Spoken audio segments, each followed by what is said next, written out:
so many people will say to me, I got into trouble because I was really self-centered, and I go, that's the best place you can be. Centered in self, there you go. 100% love of self, absolutely.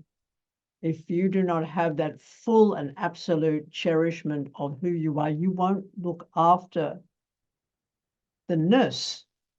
You won't become the nurse, or the consistently of becoming the nurse, which is the animal, and who you're feeding, who you're loving, who you're caring for. But the problem is in the generalization that humans, just as an external objective experience, are not also us.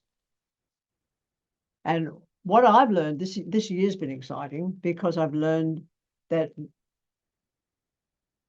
the most important people to me are the ones who disagree. That the excitement of learning, but from a point of view that really challenges us to explore more of each other's differences and to respect the art of the other person's difference. That's been the new challenge. That's been the excitement since I moved here to this island, for example, is the understanding of the extraordinary differences and how we can bridge those differences by respect.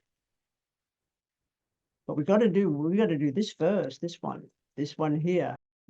Do you think we make it a bit more complex than it really is? Everything?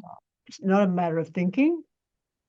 The subject is extraordinarily complex, and it's excitingly complex, and the attempt has been to simplify the complexity. Yeah, because people come up with blanket statements like, "Oh, we're all just in our own perception," or "We're all just." That's rubbish. I do not like New Age speak, Alice. You've got to understand. I really can't stand it. Well, thank you. Yeah. The more complex we are, the more interesting we are. We're a vastly complex ecosystem of thought that manifests itself from somewhere we don't know, both epigenetic, understand what I mean by epigenetics? A little bit, not much. Well, please research that and get back to me. It's important. Because once we understand and respect the epigenetic association of ourselves and environment, then we can have what seems to be choices. We will not leave dogs chained up in compounds because we might get found out because we're going to be using those dogs for fighting. We will not allow agribusiness. We will respect the flood. We will respect the avalanche. We will respect the bushfire. Every single time we disrespect these phenomena and we somehow put a blame on somebody, we're falling into the paradigm that's so crushing to the ness of each of us that wants to shame somebody. What is it that wants to seek shame? What is it that we don't speak clearly with each other?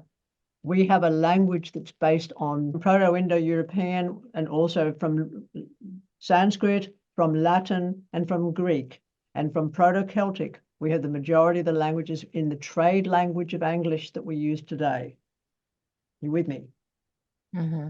The closer we can come to understanding the source of any word, the clearer we are in enunciating what we really want to say to each other. Okay. If we use New Age speak, we are using a rhetoric that somebody else has taught us is cool, and it's not cool from this group. Not cool for me. Whatever everybody else's opinion is theirs completely. But when you come at me with words that don't actually clearly make sense, I'm going to say it to you. And I don't mind doing that publicly if you don't mind accepting it publicly. Yeah. I've been called so many names. I want to understand where their words came from. The word heretic means the right to choose, for example. Yeah. Why, as a child stolen from a mother who was 16 years of age, I want to know what shame was placed on her, and I want to know why the person whose sperm went into her body is not being mentioned, why he needs protecting. I want to know the social reality and mores that trap us into fields and make us be herd animals. That we become the agribusiness, the mass consumers. that many people are dying from obesity at the moment. It's more the same numbers of people. The equivalent of starvation is the opposite, obesity. One way or the other, Earth says, going to mulch you down. The use of morality in difference to ethics, and then the use of ethics without researching the source of those words. This is where Mira is really important to this group, because she'll research the source of the language of her culture. I'm seeking to do the same thing. I've only just discovered an ancestry. I wasn't born into knowing what that was. I was lied to for the first fucking 50 years of my life, and I've had to hunt to find what that ancestry is. And for it to be legitimate, I've had to seek and look in the face of the slave owner, not just the slave, to understand.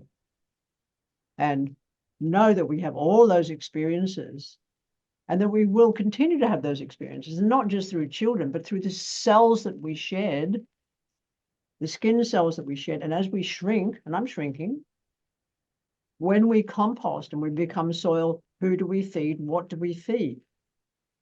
Where's the mentality, which is take down that tree? It could, in a storm, send branches onto my house and create damage, and poison it when you've taken it down so that it doesn't come back again, without an understanding of the incredible effects that poisoning vegetation will have on other life forms, let alone the idea that you're going to poison a tree person, let alone not even knowing who put the tree person there in the first place and what their thoughts are on the entire situation. This violation, this cruelty, this interspecies cruelty, it's affecting us. Each one of us will be affected by the food we eat every fucking day and by what we shit out. And illness will reflect that. Illness or wellness will reflect that. This self-love is loving trillions.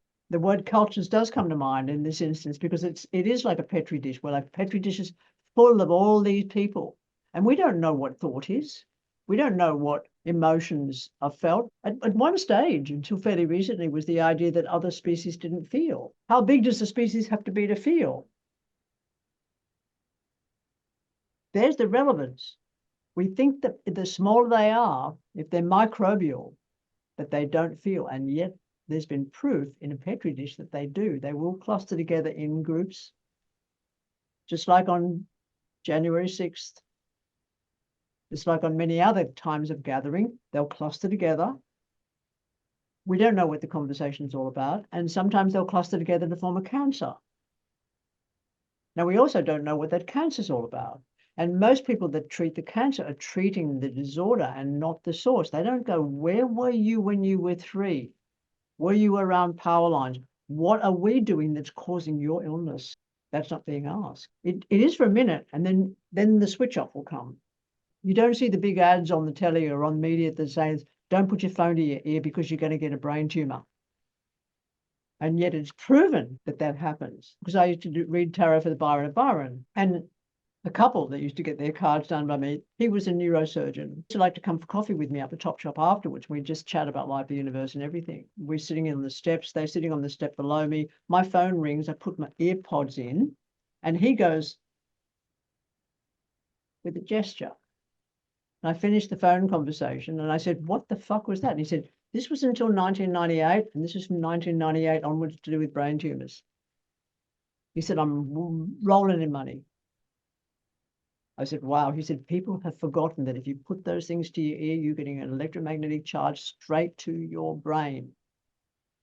And then my audiologist, she's cheered all the way to the bank. Her story is that people, the kids, she said, I will have everybody deaf before they're 30 in 10 years' time. I said, what are you saying? She said, the kids who put earbuds in their ears, do not wipe them down with an alcohol wipe each time. They are damaging their ears. The volume's too loud. They don't recognize the volume from today is 1,000 times louder than it was 10 years ago. And they will be deaf if they're 10 when they're 30. There's this slow creep of annihilation of the senses. Children with ADHD, they don't want to read. As a species, we've had it with that shit, because almost all academia lies. And behind all the academia are the silent people who want your money. and the magnificence of science, the magnificence of medicine. The first time I ever found out with Dr. Byron, back in 1992, when I started training at the old gym underneath the Norco building. So he was doing cardio with me before he did the weights, and he's pasty, and he couldn't keep up. And I said, what is wrong with you? And he said, I don't know. I said, what do you eat? He said, does it matter? I said, what? He said, does it matter? I said, what are you talking about? You're a doctor. And he said, so? I said, how long did you train with nutrition? He said, well, about 40 hours. And that 40 hours was based on the AMA food triangle that put breads and flour, white flour at the bottom. The idea that we've got to get sick before we die, that's another one. That's another misnomer. Got to get over that. If you understand that you are alive and you can be healthy all the way through it, if you catch a virus or you develop a bacteria, if you look after your microbiome says, can you get your fucking mind out of the way and let us heal you? Let us heal us, because they don't want to be sick. And so the immune system goes to work straight away. It's quite incredible. I have no doubt when I cut my finger that it'll be healed in 2 days.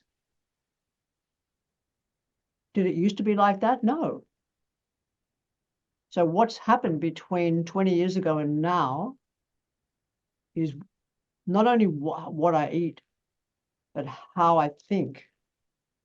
And knowing that it's not just me thinking, that it's all these other fucking people, not including you, but including everything in and on and under my skin, including the bacteria that come out of my eyelash holes at night and have sex on my face and have wars across the nose. Did you know that about your eyelash bacteria?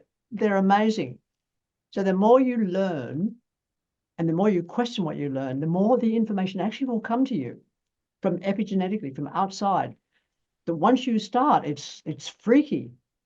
It's every piece of knowledge will lead to another piece of knowledge, will lead to another piece of knowledge, and each one of them will lay in front of you a hypothesis or a theory, but it won't tell you this is a fact.